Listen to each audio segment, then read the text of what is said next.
Muri Zimbabwe aiwa nhau yeStarlink yanetsa paZimbabwe. Nhau yeStarlink aiwa iri kudominate ratidza kuti iri kunetsa. Notiri kuona kuti aiwa war veterans ouya panapo otaura pamusoro peStarlink. Aiwa muri Zimbabwe zvinhu zvashamisa. Mira timozvanzvara nhasi war veterans apinda taura kuti kudisa taura mashoko vataura ndokurudzira bva subscribe like utina on the bell icon.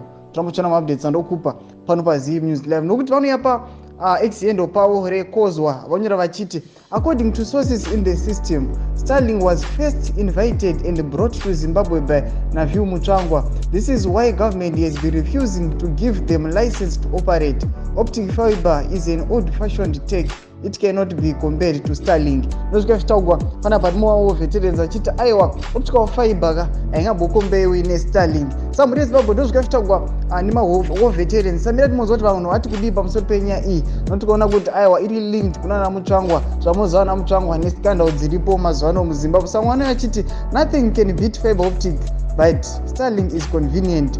Vamwe vachiti optical fiber is on its way out. Mwana achiti optical fiber is not an old fashion but we must just address the issue here. We need a better service provider. We need to choose for our best. Nozvika vachitaura chiti aiwa tautodawo ita service provider tautodawo service provider iri advanced. Ndo mashoko anenge achitagwa nevanhu munyika yeZimbabwe. Nayo service provider yanetsa muZimbabwe. Tudziye mafungiro imi notidii pamusoro penyaya iyi ine comment section medu musangana subscribe kulike notina on the bell icon. Trambochona updates andokupa pano paZim News Live.